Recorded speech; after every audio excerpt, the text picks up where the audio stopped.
예, 시청자 여러분 안녕하십니까. 시장공감 10 시작합니다. 어제 미국 주식시장도 경제지표가 좋게 나오면서요. 나스닥이 급등을 했습니다.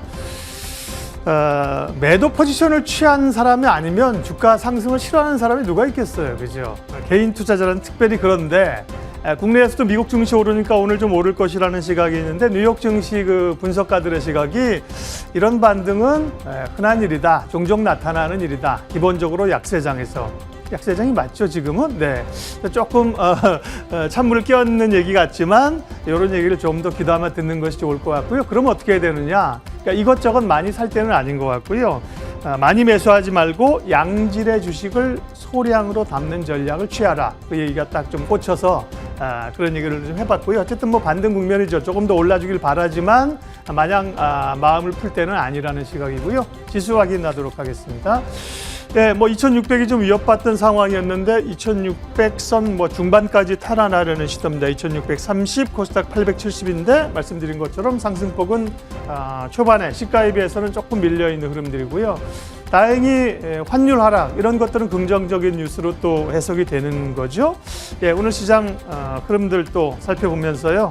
구체적인 종목 이야기까지 하도록 하겠습니다. 첫 코너 종목 이야기입니다. 잠금 해제로 출발하겠습니다.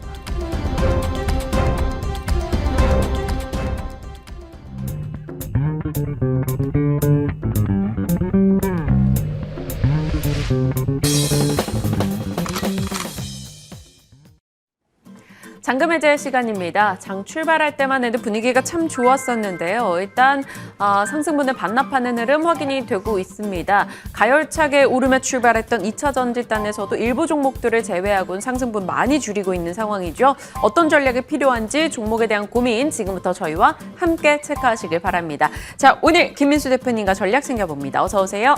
안녕하십니까. 안녕하십니까. 네. 일단 뭐 특징주 종목들에 대한 전략부터 체크하겠습니다. 눈에 띄는 종목 중에 하나가 나노신소재인데요. 오늘 7% 이상까지 올라가기도 했었습니다. 그런데 지금은 상승분 좀 줄였어요. 3.7% 정도 오름세 확인이 되고 있는데 증권가에서 일부 호평 나오면서 목표가 올리는 리포트도 등장을 했었어요. 이 나노신소재에 대한 의견 어찌 가져가십니까? 뭐 예전부터 좋게 봤던 쪽이고 그리고 또 그렇지만 이런 때는 조심하셔야겠죠. 신고가를 돌파하는데 이제 직전 고점을 모두 다 돌파해서 좀 가벼울 것이다 라고 하면서 또 이제 목표가 상향 이런 분위기는 약간 좀 관심이 집중될 수가 있겠죠. 그러다 보니까 계속 가는 게 아니라 약간 차익 매물을 불러일으키는 패턴 이렇게 나온다고 봐야 될 것 같고요. 그래서 아마 지금 자리는 보통 이제 그동안 끌고 가셨다가 뭐 한 이런 가격대에서는 한 20-30% 팔았다가 네. 다시 흔들리게 되면 또 밑에서 사자라고 하는 전략이 가장 좋은 자리가 아닌가 생각되고 있는데 하지만 추세는 중기적으로는 계속 이어간다고 봐야 되겠죠. 특히 지금 나오고 있는 대표적인 CNT 도전제에 대한 시장은 그만큼 도전을 많이 CNT 도전제에 대한 시장은 그만큼 앞으로 여러 가지 이제 어떤 음극재 쪽에서 여러 가지 첨가제가 많이 나올 거고 거기다가 영역들이 넓어질 수 있을 때 앞으로 나노신소재가 해야 될 일이 훨씬 더 확장세로 나가기 시작한다라고 하게 되면 아마 빠르게 내년부터는 실적이 좋아질 것이라는 부분들이 반영이 되는데 지금은 일단 실적으로는 안 보입니다. 근데 주가가 많이 올라가다 보니까 성장성에 따라서 주가가 반영하는구나라고는 생각이 들어도 네. 안 보이지만 가능성이 상당히 높은 쪽이다 보니까 주가는 먼저 반영한다고는 보여지되 그래도 고점에서 무리하게 대응할 자리는 아니다. 라는 쪽에서 한번 살짝 비중 정리했다가 다시 흔들리면 사보는 것도 좋겠다. 이렇게 정리하겠습니다. 좀 디테일하게 전략을 주셨고요. 특징주의자 AS 종목으로 확인을 해봐야 될 게 두 종목 정도가 눈에 띄어요. 아비코전자랑 STI 되겠는데요. 아비코전자 같은 경우는 빨리 말씀을 주셨어요. 4월 초중반에 4월 13일경에 이야기를 주셨고 좋은 흐름 기록했는데 오늘 장에서는 최근에 급등의 여파를 맞는 걸까요? 4% 밀리고 있습니다. 그리고 STI 같은 경우는 5월 11일 말씀 주셨고 오르긴 올랐는데 오늘 탄력이 좀 더 괜찮은 상황이고요. 두 종목 AS 부탁드릴게요. 네, 잘 가네요. 네, 잘 가는 거를 뭐 또 말씀을 드려야 되나 싶어서. 오늘의 하락을 고민하실 것 같아서요. 보유하신 분이라면. 아마 지금 그렇게 많이 올랐기 때문에 이제 차익 매물 나오는 구간 정도로는 뭐 언제 나와도 이상하지 않았었죠. 근데 오늘 지금 본격적으로 나오는데 여기서 이제 중요한 거는 단기 이동 평균선이나 즉 지지권을 얼만큼 잘 마련했느냐가 제일 중요하다고 봐야 될 것 같고요. 네. 한 3일 정도 외국인들 매수세가 좀 집중됐습니다. 그러다 보니까 오늘 또 차익 매물 나오면서 좀 부담스럽게 보여진다고 하더라도 이런 패턴이 이제 직전 고점대에서 넘어가서 또 빠르게 돌파하다 보니까 나오는 이제 매물 소화 과정 정도라고 바라보고 있고요. 혹시나 지금 갖고 계신 분들 같은 경우는 뭐 또 앞서 말씀드렸던 것처럼 비슷합니다. 신고가 영역 쪽에서는 가격이 이제 조정을 나오겠지라고 해서 살짝 줄였다가 다시 나오게 되면은 대응하는 전략들이 난데 지금 가격대에선 뭐 굳이 갖고 있었던 종목들 여전히 보유하는 게 더 좋다고 생각되고 있고요.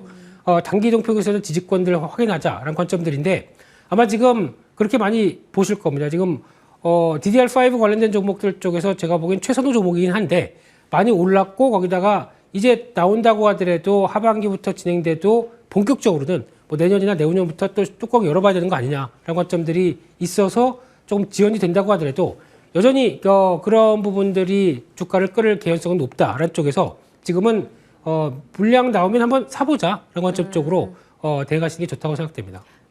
목표가 도달한 상황인데 조정 나올 경우 또 매수해서 긴 시각으로도 DDR5 모멘텀 받아갈 수 있다라는 거고요. STI도 같은 맥락일까요? 네, STI는 그때 말씀드리면서 가장 중요한 모멘텀이 어떤 그동안 삼성전자 쪽이나 어떤 한정된 쪽으로 바라보던 부분들이 이제 확대가 된다고 봐야 될 것 같고요.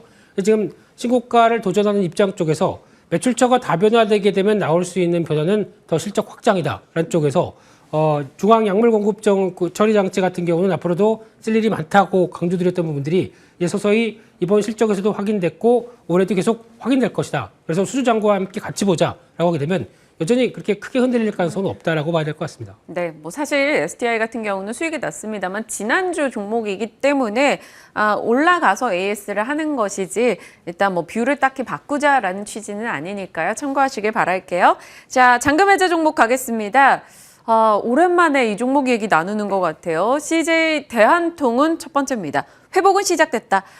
사실 노조 파업 여파로 물동량 자체는 조금 줄었습니다만 택배 단가는 올랐기 때문에 실적은 선전했습니다. 첫 번째 포인트 열어보시면 CJ 대한통운 종합물류업체. 네, 항상 첫 시작을 기업 설명으로 가시니까 이걸로 설명이 다 됐잖아요. 끝입니다. 네. 넘어가시죠. 라고 할 줄 아셨죠? 예.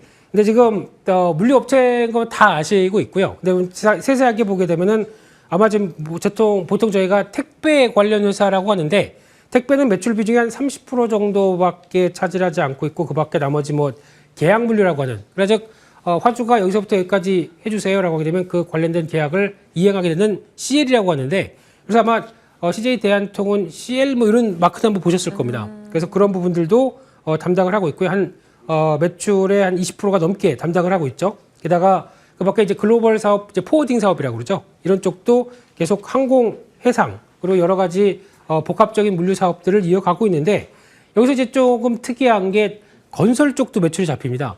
그렇다는 얘기는 예전에 CJ 건설이라고 있었죠. 네. 이걸 흡수합병하다 보니까 그게 약간 또 매출이 잡히는데 쉽게 말씀드리면 CJ 그룹 관련된 공사를 뭐 거의 담당하는 쪽으로 뭐 그렇게 보셔야 될 것 같고요. 게다가 또 더 특이한 거는 드론 사업도 있습니다. 왜 이 물류회사가 드론을 할까요? 예전에 그냥 혼자 얘기할게요. 네.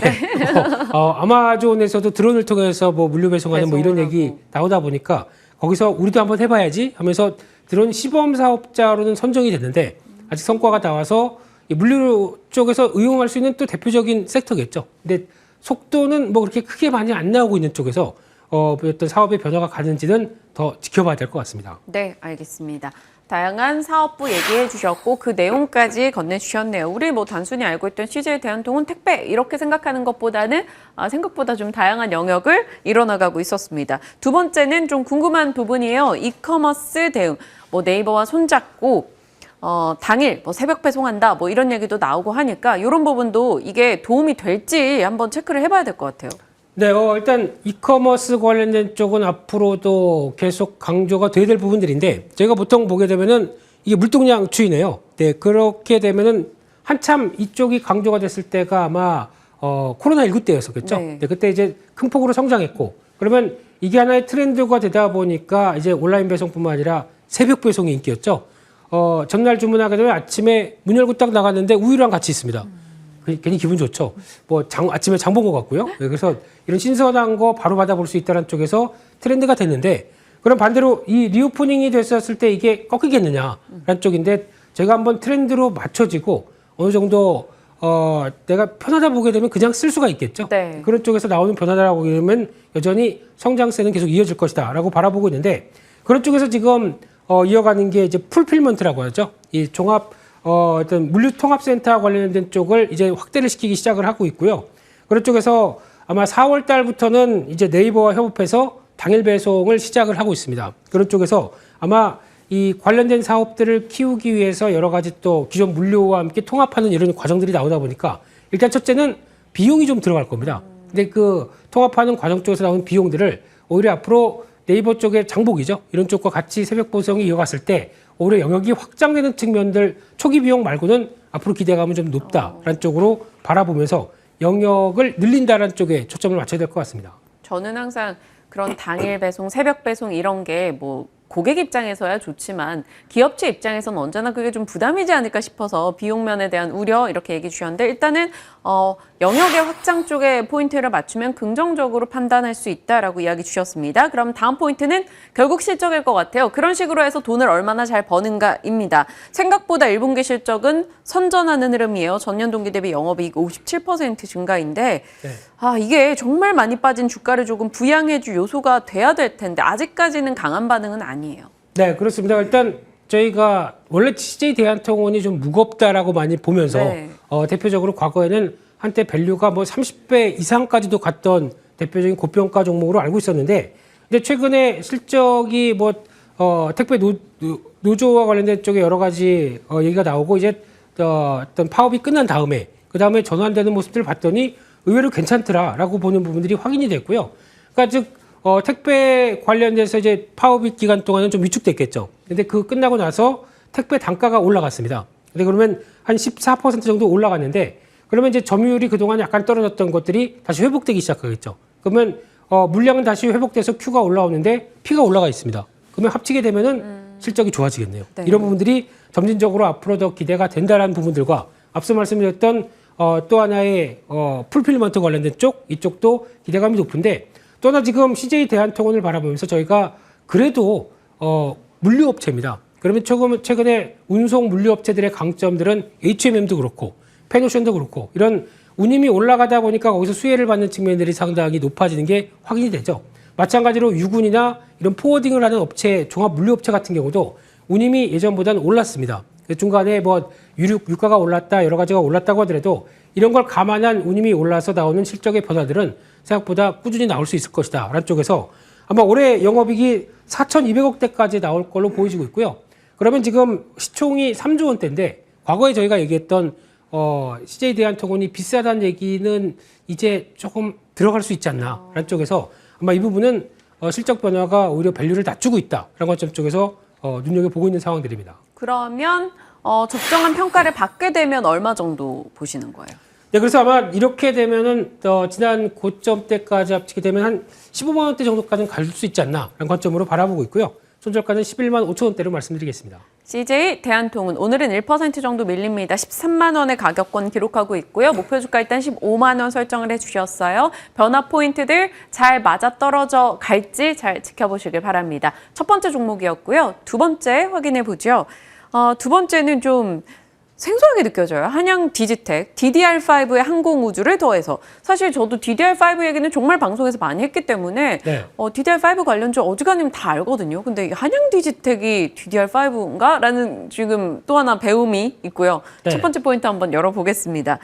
메모리 모듈. 기업 설명부터 해주세요. 저도 잘 모르겠어요. 네, 이제 DDR5 아는 것 중에 하나 포함시켜 넣어주세요. 네. 근데 이 회사가 이제 한양 ENG는 아시죠? 네. 한양 ENG에서 물적 분할돼서 지금 메모리 모듈 관련된 전문 회사가 물적 분할된 거죠. 그래서 아마 매출 비중을 보게 되면 거의 이쪽이 한 95% 가까이가 되는 상황들이고요. 근데 가장 큰 벤더가 삼성전자라고, 삼성전자의 메모리 모듈을 하기 위해서 나온 회사, 이렇게 보시면 될 것 같습니다. 그러면 설명 다 됐죠? 네. 그런 관점 쪽에서 보통 SMT라고 얘기를 하는데 SMT가 뭐냐면은 약자는 묻지 마시고요. 제가 보통 얘기하는 실장, 네, 실장님, 네, 그 실장에서 직접적으로 꽂고 거기다가 기판 위에다가 이렇게 만들어서 바로 서비스하는 이런 상황들을 얘기를 하는 거죠. 그래서 그런 쪽에서 이 테스트 패키징까지 모두 일괄 체계를 가져갈 수 있는 대표적인 회사입니다. 그런 쪽에서 아마 지금 기존의 국내 공장에서는 이제 실장 서비스 같은 경우는 약간 인건비 싸움도 될 수가 있기 때문에 네. 이거를 비나 그래서 한양디지텍 비나라고 하는 베트남 쪽으로 옮겼죠. 그래서 생산 기지가 그쪽으로 넘어가서 지금 연간 캐퍼가 한 2,500만 개까지 늘려놓은 상황이기 때문에 지금은 평택 공장과 또 평택 공장에 있다는 얘기는 삼성전자에 가깝죠. 그러다 보니까 이제 나오는 지리적 변화와 함께 또 베트남에 진출했다는 얘기는 또 이와 관련된 여러 가지 삼성전자의 영향력들을 그대로 키워가겠다라는 흐름이다 보니까 앞으로에 대한 변화 기대감은 높다고 봐야 되겠죠. 네. 네. 근데 또 궁금한 게 사실 뭐 정책 관련한 이슈 있을 때요. 이 항공우주청 설립 뭐 이런 얘기 나올 때 이 종목이 특징주로 좀 종종 거론이 됐었는데 네. 그건 왜예요? 이 안에 있는 사업부가 뭐가 여기에 엮이는 거예요? 네, 일단 그러면 일단은 DDR5랑 무슨 상관이냐라고 하게 되면은 이제 서버용 DRAM 쪽에서 나오는 이런 변화가 앞으로 DDR5가 이제 확장되기 시작하게 되면 네. 일단 단가가 올라가겠죠. 그리고 또 물량도 더 점진적으로 늘어난다고 하게 되면 마찬가지로 DDR5의 수혜로 볼 수 있겠다. 특히 지금은 서버용 DRAM이 가장 큰 핵심이죠. 그래서 인텔의 변화와 같이 이어지게 된다라고 되면 아마 수혜를 받는 측면들이 높겠다라고 바라보고 있고요. 또 하나 이제 중요한 부분은 자회사 중에 한양 내비콤이라고 있습니다. 내비니까 이제 지도 네, 이런 쪽이겠죠. 그래서 쉽게 말씀드리면 나로 쪽에서 발사했었을 때 위성 항법 시스템을 개발해서 공급한 상황이다 보니까 이게 또 하나의 모멘텀으로 될 수 있다고 보여지는 게 이번에 6월 15일이죠. 네. 또 지금 누리호 2차 발사가 예상이 돼 있는데 그런 쪽에서 또 우주항공 관련된 종목들이 또 한번 탄력을 받을 텐데 그 중에 하나 연결될 수 있는 또 부분들이 있다라고 되면 같이 모멘텀이 두 개가 같이 겹치다 보니까 이쪽도 하나 영향력이 있겠다는 쪽에서 한번 체크해 보셔야 될 것 같습니다. DDR5 우주항공 관련한 이슈 두 가지 모멘텀을 받아갈 수 있다라고 한양 디지텍 이야기해 주셨어요. 특히나 DDR5와 왜 연결고리가 있는지 그리고 삼성향 매출 비중이 압도적이기 때문에 최근에 또 바이든 방한 이슈 앞두고 한 번 더 관심을 둘 법도 하지 않을까라는 맥락입니다. 자, 세 번째 포인트 가겠습니다. 결국 그래서 돈을 잘 버는가가 언제나 세 번째죠. 실적입니다. 1분기는 전년 동기 대비 한 190% 증가한 영업이익을 기록을 했는데 연결 기준으로요. 한양디지텍 앞으로 전망 어찌 보시는지.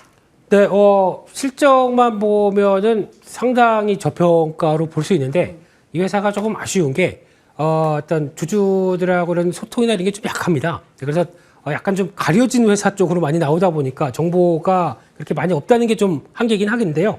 그럼에도 불구하고 작년도 보면은 영업이익이 300억대, 220% 이상 증가하다 보니까 성장은 확인이 됐고요.